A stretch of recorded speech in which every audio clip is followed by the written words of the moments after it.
अस्सलाम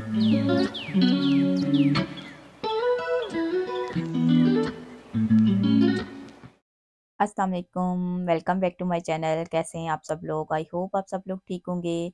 तो आप सब लोगों का बहुत बहुत शुक्रिया, दिल से शुक्रिया, जितने भी लोगों ने चैनल को सब्सक्राइब किया हुआ है, वीडियो को वॉच करते हैं, लाइक करते हैं, और चैनल पर नए हैं तो अगर वीडियो देख रहे हैं, लाइक कर रहे हैं, तो उन सब का दिल से बहुत बहुत शुक्रिया।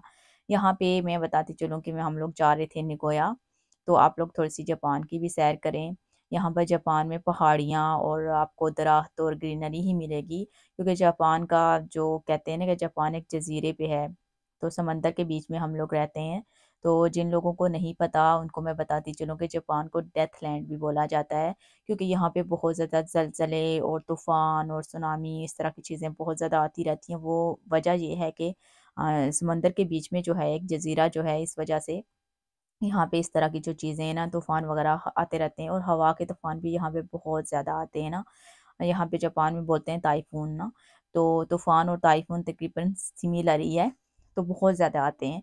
तो हम लोगों ने नोगोया इसलिए जाना था कि हमें बताया था, जापानीज़ फ्रेंड ने, उन्होंने बताया था कि आप ना किचन के काउंटर टॉप जो है ना वहाँ पे देख कर आएँ। वहाँ पे आपको पत्थर के काउंटर टॉप मिल जाएँगे, क्योंकि हम लोग काउंटर टॉप ले रहे हैं जो हीट रेज़िस्ट हो ना, तो ताकि टूटे ना, और हीटिंग वगैरह जो है ना वो उसमें ना प्रॉब्लम ना हो। अगर हम कुछ रखते हैं हीट के लिए ना, पहले भी क्रैक हो चुका है तो इस वजह से। तो फिर हम लोग वहाँ पे जा रहे थे, वैसे वहाँ पे बहुत अच्छे, मुझे वो 2 तो बहुत पसंद आए थे। अभी हम लोग उनके शोरूम में आ चुके हैं। ये फ्रंट पे जो उन्होंने बनाया हुआ है ये भी पत्थर का था, और जो एक ग्रीन एमरल्ड पर्ल था वो बहुत अच्छा था, और ब्लैक गैलेक्सी ना। लेकिन ये वाले जो लगे हुए हैं काउंटर टॉप, ये वाले उसके हैं, सिरामिक के हैं, तो सिरामिक भी हीट जो है ना रेजिस्ट होता है, सॉरी।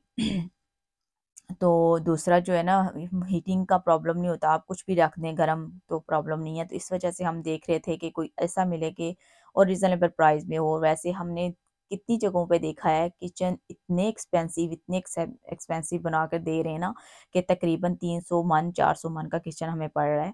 तो हम लोग देख रहे थे किसी तरीके से ना कोई मैनेज हो जाए। यहाँ पे ये वाला काउंटर जो टॉप है ना, ये भी मुझे बहुत पसंद आया था।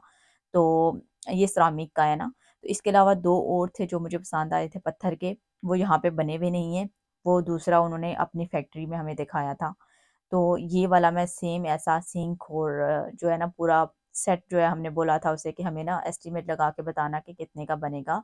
हमारी थोड़ी-सी स्पेस भी कम है, तो इस वजह से हमें थोड़ा-सा मैनेज करना पड़ रहा है, कंप्रोमाइज़ करना पड़ रहा है चीज़ों को। तो यहाँ पे नेक्स्ट डे स्टार्ट हो चुका है। तो ये वाला जो क्लिप था ना, ये काफ़ी दिन पुराना था मेरे पास, पहले पुराना कह लें या काफ़ी दिन का पड़ा हुआ था। 2-3 दिन पहले हम तकरीबन गए थे नोगोया। तो यहाँ पे अभी न्यू ईयर आ रहा है ना, तो जापानीज़ सारे अपने ना प्यारों के कब्रिस्तान में आ रहे हैं, प्यारों को मिलने के लिए कब्रिस्तान में। जैसे कि हम लोग सोचते हैं ना कि शायद जापानीज़ नहीं आते होंगे, लेकिन ऐसा नहीं है। जब इनका न्यू ईयर आता है ना, तो ये लोग आते हैं, अपने प्यारों की कब्रों पे आते हैं ना। तो ऐसे ही हमारी तरह जैसे हमारी ईद होती है, वैसे ही इनका न्यू ईयर होता है ना। तो ये लोग आते हैं, उनके कब्रों पे आते हैं।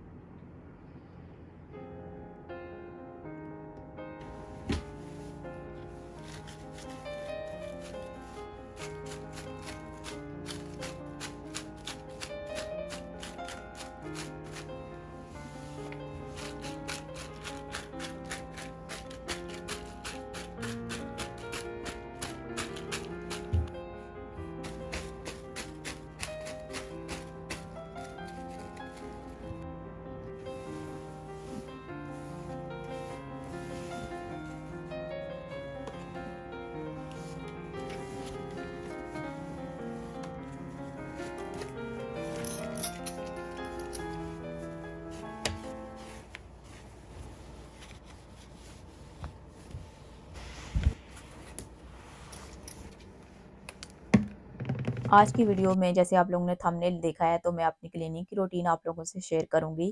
जैसे कहते हैं ना कि विंटर की क्लीनिंग और समर की क्लीनिंग, हाँ, विंटर की क्लीनिंग में थोड़ा सा इतना फ़र्क ये होता है कि आप थोड़े लेज़ी हो जाते हैं, सर्दी ज़्यादा लगती है तो आप काम थोड़ा सा स्लो रफ्तार में करते हैं, और समर की जो क्लीनिंग होती है उसमें ज़रा आप फास्ट होते हैं। लेकिन समर में भी गर्मी लगती है ना, तो भी क्लीनिंग करने का मज़ा नहीं आता।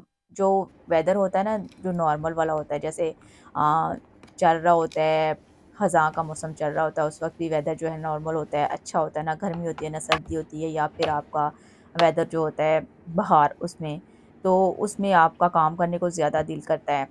तो वैसे जो सख्त सर्दी और सख्त गर्मी में बिल्कुल भी काम करने को दिल नहीं करता। तो रूटीन तो सेम ही होती है, जैसे हाउसवाइफ़ ने सारे काम करने होते हैं, तो उसमें कह लें कि विंटर की रूटीन या समर की रूटीन, उसमें कोई इतना ज़्यादा डिफ़रेंस नहीं होता। यहाँ पे अभी मैंने घर को जो है ना ही मॉप किया है, ना ही मैंने वैक्यूम किया है, तो घर को जस्ट चीज़ों को समेटने से ही घर जो है क्लीन हो जाता है। चीज़ें अपनी-अपनी जगह पे हों ना, तो घर क्लीन लगता है। अगर चीज़ें बिखरी हुई होंगी ना, तो घर बिल्कुल ऐसे ना, वो डिप्रेशन वाला माहौल जो होता है ना, वो होता है। यहाँ पे अभी मैं मैट चेंज कर रही हूँ किचन का, काफ़ी दिनों से मैंने चेंज नहीं किया था। तो ये वाला जो मैट डाल रही हूँ ना, ये मेरा मैट बहुत ज़्यादा स्लिप होता है ना, तो इसको मैं यूज़ नहीं कर रही थी। यहाँ पे मैं मॉप नहीं करूँगी, क्योंकि यहाँ पे ना बिल्कुल क्लीन है, आप लोगों को नज़र आ रहा होगा, बिल्कुल शाइन कर रहा है ना फ्लोर, क्योंकि ऊपर मैट पड़ा होता है ना, इस वजह से। ये वाली टेप मैंने मंगवाई थी टीमू से, तो ये काफ़ी अच्छी है ना, काफ़ी ज़्यादा इसकी स्ट्रेंथ है, और इस तरह के मैट के साथ ना, फ्लोर के साथ बहुत अच्छी से चिपक जाती है, तो बहुत अच्छा वर्क करती है। वैसे इसका है कि आप वॉश करके दोबारा भी यूज़ कर सकते हैं, लेकिन मैंने अभी वॉश करके यूज़ तो नहीं की, लेकिन वैसे जो है ना वर्क अच्छा करती है, क्योंकि पहले मैंने ना फ्रंट डोर के जो मैट है ना, उसके साथ लगाई हुई थी, तो वो बिल्कुल भी मूव नहीं हो रहा, वरना ये मैट दूसरे से नीचे से ना ज़रा वो हैं, स्लिपी वाले हैं। तो इस वजह से ना, जो दूसरे मैट होते हैं ना, जो स्लिप नहीं करते, तो उनका इश्यू नहीं होता। ये होते हैं थोड़ा-सा स्लिप करते हैं ना, हार्ड होते हैं नीचे से। तो इस वजह से नीचे लगाना ज़रूरी होता है। अभी मैं मॉप करने लगी थी, मैंने मॉप के लिए ना पानी डाला है, हॉट वाला जो होता है ना, टैप से, और इसके बाद मैंने थोड़ा-सा जस्ट जिसको कहते हैं कि डाला है मैंने उसमें सॉफ्टनर फ्रेग्रेंस के लिए।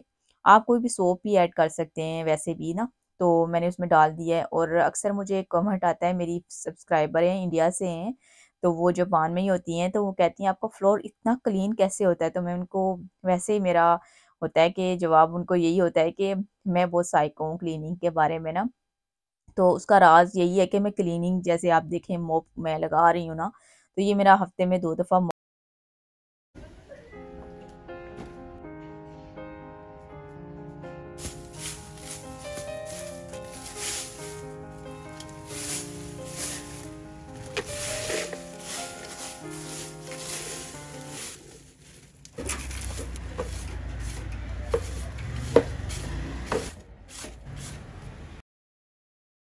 शूज़ अंदर लेकर नहीं आने होते, तो आपका फ्लोर भी क्लीन रहता है। अभी यहाँ से मैंने क्लीनिंग की थी, काफ़ी ज़्यादा पत्ते जो हैं ड्राई पड़े हुए थे, क्योंकि ये जो प्लांट है ना बाहर, वो पतझड़ में जड़ गए हैं उनके सारे ना, तो इस वजह से ना, तो वो सर्दी की वजह से ना काफ़ी दिनों से ये काम पेंडिंग था, बाहर निकलने को दिल नहीं कर रहा था। तो अभी ये रात को मैं आप लोगों से क्लीनिंग रूटीन अपनी किचन की शेयर कर रही हूँ, क्योंकि रात को मैं बिल्कुल अपना kitchen clean, neat and clean करके सोती हूँ, वरना रात को अगर मैं कभी ऐसी थकी हुई हूँ ना, तो बर्तन ना मैं उठाऊँ, तो रात को मुझे ना, जब मेरी आँख खुलती है ना, तो मुझे याद आता है कि मेरे किचन में बर्तन पड़े हुए हैं। तो मुझे इतनी स्ट्रेस होने लगती है उसी वक़्त कि काश के मैं रख के आती ना, तो सुबह उठ के जाऊँगी तो वो मुझे सँभालने पड़ेंगे ना, तो मैं रात को ही सारी क्लीनिंग करके, तो बर्तन-वर्तन सारे सँभाल के तो फिर सोती हूँ ना।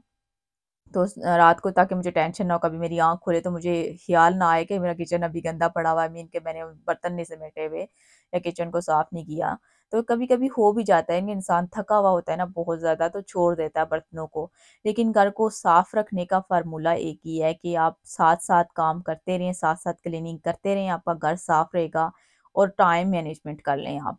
टाइम को जितना आप मैनेज कर लेंगे ना, तो टाइम टू टाइम अपने काम कर लेंगे ना, उतना आप इज़ीली सारे काम कर सकेंगे, और अपना किचन, अपना घर जो है साफ़, नीट एंड क्लीन रखेंगे। यहाँ पे हमारे जापानीज़ दोस्त अक्सर आते हैं ना, तो मेरे लिए बहुत बड़ा कॉम्प्लीमेंट है कि वो कहते हैं कि आपके घर में आके ना हमें बहुत सुकून मिलता है, और बहुत अच्छा लगता है, आपने इतने अच्छे से घर को ना साफ़ रखा होता है। यहाँ पर अगर आप चैनल पर नए हैं, तो वीडियो को लाइक कर दें और चैनल को सब्सक्राइब कर दें। तो मिलते हैं नेक्स्ट वीडियो में। अल्लाह हाफ़िज़।